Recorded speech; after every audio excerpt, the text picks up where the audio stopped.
বঙ্গোপসাগরের ঘূর্ণাবর্ত ওঠা শুরু হয়ে গেল।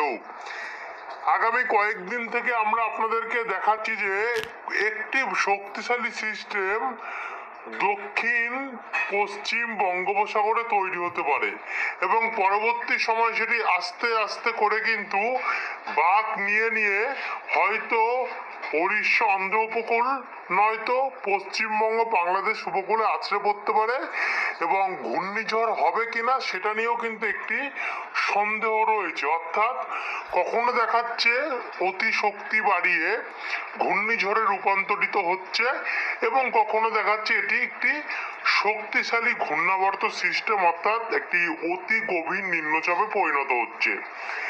আজ এই মুহূর্তে এই ঘূর্ণাবর্তের কন্ডিশন কেমন রয়েছে এবং কোথায় আছড়ে পড়তে পারে এটি, পুরো দুটো মডেল আপনাদের কাছে তুলে ধরবো, ইসিএম এবং জিএফএস মডেল। তো ভিডিওটিকে বিনা স্কিপ করে কিন্তু শুরু থেকে শেষ পর্যন্ত দেখতে থাকুন। তো চলুন ভিডিওটিকে শুরু করি। আজ 28 তারিখ বুধবার, আজ থেকেই কিন্তু ঘূর্ণাবর্ত ওঠা শুরু হয়ে যাবে। গিয়ে দেখতে পাচ্ছেন জলীয় বাষ্প আরব সাগর থেকে সরাসরি প্রবেশ করছে বঙ্গোপসাগরে। মিডিলে অর্থাৎ মধ্যিখান অংশে ভারতের আমরা মহারাষ্ট্র এবং এদিকে অন্ধ্র উপকূল দেখতে পাচ্ছি, যার ফলে এই জায়গায় কিছুটা কমজোরি হচ্ছে জলীয় বাষ্পপূর্ণ হাওয়াটি। তবে বঙ্গোপসাগরে নেমে কিন্তু সেটি আবারও তার যে শক্তি সেটা কিন্তু বাড়াতে চলছে। তারপরে আমরা যদি এগোতে থাকি, এগোতে এগোতে 28 তারিখের পর যদি 29 তারিখ অর্থাৎ বৃহস্পতিবার দেখি, আগামীকাল সকালের মধ্যে কিন্তু এটি একটি ঘূর্ণাবর্তের আকার পুরোপুরিভাবে নিতে চলেছে। ভোর 4টের সময় এটি ঘূর্ণাবর্তের আকার নেবে এবং সেই সময় এর যে সর্বোচ্চ গতি ঝাপটা মোড়ে সেটা আমরা দেখতে পাচ্ছি 67 কিলোমিটার পার আওয়ার অর্থাৎ 66 কিলোমিটার প্রতি ঘন্টায় কিন্তু আমরা দেখতে পাচ্ছি। তো আরেকটু আমরা এগোবো, এগোতে এগোতে আমরা দেখতে পাচ্ছি এটার যে শক্তি সেটা কিন্তু আরেকটু বাড়বে। কত হতে পারে? 70 কিলোমিটার উঠে যাবে গিয়ে, মানে 3 কিলোমিটার প্রতি ঘন্টায় বেড়ে যাবে গিয়ে। আর তার সঙ্গে এদিকে কিন্তু একটি ঘূর্ণিঝড় হতে পারে, সাইক্লোন, যেটা সরাসরি ভারতের গুজরাট উপকূলের সামনে থেকে আরব সাগরে প্রবেশ করবে ঘূর্ণাবর্তটি স্থলভাগ থেকে, যার কারণে এটি কিন্তু একটি শক্তিশালী ঘূর্ণিঝড়ে রূপান্তরিত হওয়ার চান্স রয়েছে। এবং এটা যদি ঘূর্ণিঝড়ে রূপান্তরিত হয় তাহলে কিন্তু এটা চলে যেতে পারে ওমান বা ইয়েমেনের দিকে, অর্থাৎ যেটা সৌদি আরবের দিকেও যেতে পারে এই ঘূর্ণাবর্তটি ঘূর্ণিঝড়ের রূপ নিয়ে। তবে যেহেতু এখানে ঘূর্ণাবর্ত একটি তৈরি হয়েছে, তার কারণে কিন্তু আমরা পশ্চিমবঙ্গে বঙ্গোপসাগরে যে ঘূর্ণাবর্ত সিস্টেমটা হচ্ছে সেটা কিন্তু কিছুটা কমজোরি হওয়ার চান্স রয়েছে। যেহেতু সমস্ত শক্তি জলীয় বাষ্প এই ঘূর্ণাবর্তটি টেনে নিচ্ছে, এটা কিন্তু অতটা শক্তি বাড়াতে পারছে না এই কারণে। তারপর আমরা যদি এগিয়ে যাই, আগামীকাল কিন্তু আরো শক্তি বৃদ্ধি করবে এটি এবং সর্বোচ্চ 78 কিলোমিটার প্রতি ঘন্টায় আমরা দেখতে পাচ্ছি যে গতি বা শক্তি সেটা উঠবে। কিন্তু আমরা যদি বায়ু মোডে দেখি, বায়ু মোড কত আছে? বায়ু মোড আমরা দেখতে পাচ্ছি 51 কিলোমিটার, মানে তখনও কিন্তু আমরা এটা দেখতে পাচ্ছি না যে কোনো ঘূর্ণিঝড় হবে। যতক্ষণ না বায়ু মোড 65 কিলোমিটার ক্রস করছে ততক্ষণ অব্দি আমরা কিন্তু এটাকে ঘূর্ণিঝড় বলতে পারি না। সেই মতনই এটা ঘূর্ণিঝড় এখন অব্দি হয়নি, ঘূর্ণাবর্ত রয়েছে। আবার আমরা চলে যাব বায়ুর ঝাপটা মোড়ে। কিন্তু বায়ুর ঝাপটার যে গাস্টিংটা আছে, অর্থাৎ যে দমকা হাওয়া, সেটা কিন্তু প্রচন্ড পরিমাণে রয়েছে।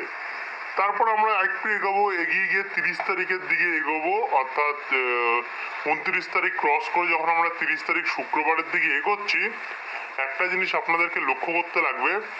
এর আগে যখন আমরা জিএফএস মডেলে দেখেছিলাম সে সময় কিন্তু এখন যেটা ইসিএম ডাব্লিউএফ মডেলে দেখাচ্ছে সেটা কিন্তু দেখাচ্ছিল, কিন্তু এবারে জিএফএস মডেল আরো অ্যাডভান্স আপডেট এসছে, সেটা আপনাদেরকে দেখাবো। তো আগে ইসিএম ডাব্লিউএফটা কমপ্লিট করে নিই। তো ইসিএম ডাব্লিউএফ মডেল বলছে এটি পশ্চিমবঙ্গ উপকূল, অন্ধ্র উপকূল এবং উড়িষ্যা উপকূলের দিকে এগোবে। তারপর আরেকটু যদি আমরা এগিয়ে যাই, এগোতে এগোতে দেখুন এটা পুরোপুরিভাবে কিন্তু উত্তর দিক বরাবর এগোচ্ছে। কিন্তু যেহেতু স্থলভাগটা কিছুটা উড়িষ্যা অনেকটা কাছে পড়ে যাচ্ছে, একটু এই অংশটি বেড়ে রয়েছে, তার জন্য কিন্তু এটি উড়িষ্যা উপকূলে আছড়ে পড়ার চান্সটা বেশি দেখা যাচ্ছে ইসিএমডব্লিউএফ মডেল অনুযায়ী। হ্যাঁ তাই ইসিএমডব্লিউএফ মডেল বলছে এটির সর্বোচ্চ গতি আমরা দেখতে পাচ্ছি এখানে 64 কিলোমিটার এখন দেখাচ্ছে। একবার আমরা কেটে একটু দেখে নেব যে কত গতি রয়েছে। সে একই রয়েছে। তারপর আমরা আরেকটু এগাবো, এগিয়ে গিয়ে এটা আমরা লক্ষ্য করতে পারছি, দেখুন সরাসরি চলে যাচ্ছে ওড়িশা এবং অন্ধ্র উপকূলের দিকটাতে। তো আরেকটু এগাবো, এগাতে 31 তারিখ অর্থাৎ শনিবারে যদি প্রবেশ করলাম আমরা দেখতে পাচ্ছি এটা সরাসরি অন্ধ্র এবং উড়িষ্যা অর্থাৎ উত্তর অন্ধ্র দক্ষিণ উড়িষ্যা উপকূলে কিন্তু আছড়ে পড়ছে, যেটা বলতে পারে অনেকটা ব্রহ্মপুরের সামনেটাতে, যার ফলে উড়িষ্যাতেও বৃষ্টি থাকবে, অন্ধ্র উপকূলেও বৃষ্টি থাকবে এবং পশ্চিমবঙ্গেও কিন্তু এর বৃষ্টি যথেষ্ট পরিমাণে থাকবে। তো আশা করি বন্ধুরা বুঝতে পারলেন কোথায় গিয়ে আছড়ে পড়বে এখনকার আপডেট অনুযায়ী, সেটা কিন্তু আপনাদের কাছে তুলে ধরলাম। তবে এইখানে থেমে থাকবে না, কারণ এরপরে কিন্তু বন্ধুরা আরেকটি ঘূর্ণাবর্ত তৈরি হচ্ছে, সেটাও আপনাদেরকে লাস্টের দিকে দেখাবো।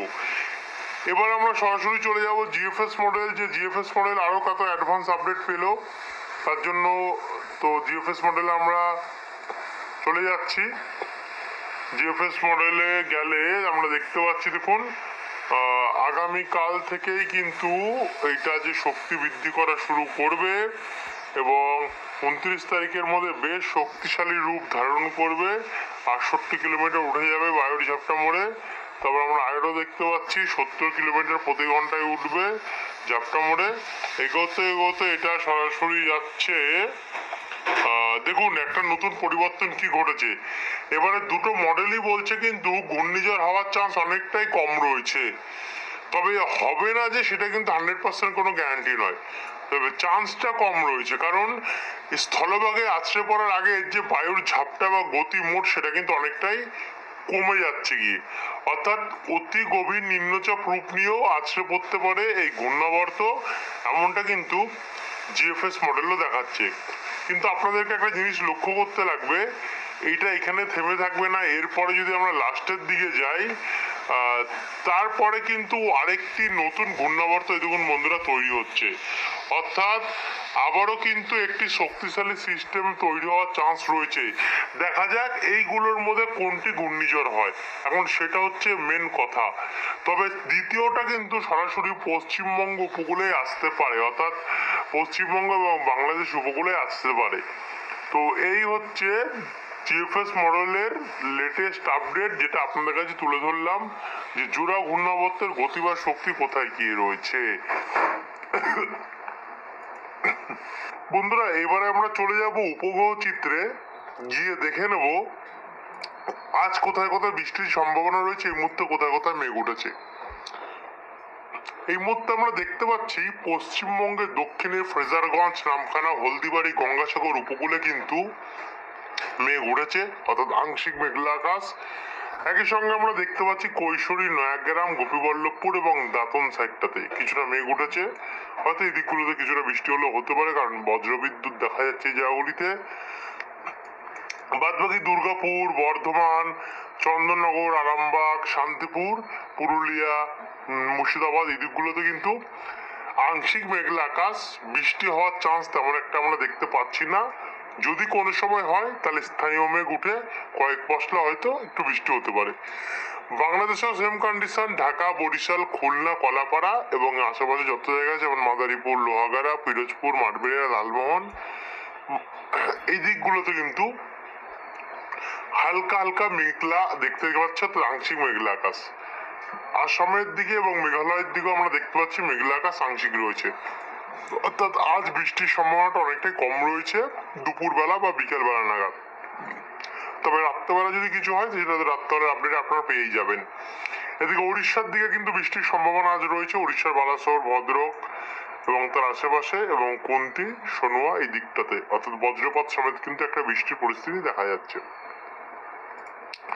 এবার আমরা চলে যাব আবারও বজ্রবিদ্যুৎ মোডে। গিয়ে দেখে নেবো আজ বৃষ্টি কোথায় কোথায় রয়েছে। দেখুন আমরা যেমনটা বললাম যে বৃষ্টির সম্ভাবনা এই মুহূর্তে তেমন নেই, রৌদ্রাজ্জ্বল আকাশ থাকবে, গরম ব্যবসা গরম থাকবে। কিন্তু আগামীকাল 29 তারিখ কিন্তু বাংলাদেশ এবং দক্ষিণবঙ্গের কিছু কিছু জায়গায় হালকা হালকা বৃষ্টি থাকবে এবং কোথাও কোথাও মাঝারি মানের বৃষ্টি দেখা যেতে পারে। কলকাতার দিকে যেমন খড়দা, চন্দননগর, হাবড়া, বারুইপুর, জয়নগর, উলবেড়িয়া, কলকাতা, হাবড়া, কোলাঘাট, ঝাড়গ্রাম, চাকুলিয়া, খাতড়া, বলরামপুর, পুরুলিয়া, রঘুনাথপুর, বাঁকুড়া, দুর্গাপুর এবং হুড়া, চিত্তরঞ্জন, আসানসোল, এদিকগুলোতে হালকা হালকা কয়েক পশলা বৃষ্টি হলেও হতে পারে, চান্স রয়েছে হালকা। একই সঙ্গে খুলনা, বরিশাল, পিরোজপুর, মারবেড়িয়া, শ্যামনগর, সাতক্ষীরা, এই দিকগুলোতেও কিন্তু হালকা বৃষ্টির চান্স রয়েছে। সেম কন্ডিশন মালদা, করণদিঘি, কিষানগঞ্জ, শিলিগুড়ি, দার্জিলিং, কালিম্পং, আলিপুরদুয়ার, কোচবিহার, ধূপগুড়ি, একই সঙ্গে অসমেও কিন্তু সেম হালকা হালকা বৃষ্টির চান্স আমরা দেখতে পাচ্ছি। এরপর আরেকটু এগিয়ে যাব, এগিয়ে গিয়ে আমরা 30 তারিখের কন্ডিশনটা দেখে নেব। 30 তারিখের পর যেহেতু নতুন ঘূর্ণাবর্ত তৈরি হয়ে আসবে, তার জন্য দেখতে পাচ্ছেন যে ব্যাপক পরিমাণের বৃষ্টিটা সেটা কিন্তু সরাসরি চলে যাচ্ছে অন্ধ্র উপকূলের দিকে, মহারাষ্ট্র, নাগপুর, হায়দ্রাবাদের দিকটাতে, অর্থাৎ এই দিকটাতে মানে পশ্চিম ভাগটাতে। কিন্তু পশ্চিমবঙ্গে যদি আমরা দেখি তাহলে কিন্তু তেমন কোনো বৃষ্টির সম্ভাবনা দক্ষিণের জেলাগুলিতে দেখা যাচ্ছে না 1 তারিখে। উত্তরের জেলাগুলিতে কিন্তু ভারী বৃষ্টির সম্ভাবনা আমরা দেখতে পাচ্ছি। শিলিগুড়ি, দার্জিলিং, কালিম্পং, কিষানগঞ্জ, আলিপুরদুয়ার, কোচবিহার, ধূপগুড়ি, জলপাইগুড়ি, এছাড়া অসম, মেঘালয়, এদিকগুলোতে কিন্তু ব্যাপক বৃষ্টি রয়েছে। একই সঙ্গে ত্রিপুরার কিছু জায়গায় এবং বাংলাদেশের উত্তরের জেলাগুলিতে ভালো পরিমাণ কিন্তু বৃষ্টি আমরা দেখতে পাচ্ছি। এগিয়ে গেলে দেখুন উত্তরের জেলাগুলিতে ভারী বৃষ্টির চান্স দেখা যাচ্ছে। 2 তারিখের মধ্যেও তার সেম কন্ডিশন। 3 তারিখ, 4 তারিখ, 5 তারিখে যদি আমরা কন্ডিশন দেখি তাহলে কিন্তু সেম কন্ডিশন দেখা যাচ্ছে। তবে গরম বাড়বে, আর গরম বাড়লে জানেন কোনো না কোনো নিম্নচাপ বা সিস্টেম তৈরি হতে পারে। দেখা যাক পরবর্তী আপডেটগুলোতে কতটা কি হয়। যদি কোনো সিস্টেম বাংলায় এসে আছড়ে পড়ে, যদি পরিবর্তন হয়, অবশ্যই কিন্তু আপনাদের কাছে তুলে ধরবো। তো এখনকার জন্য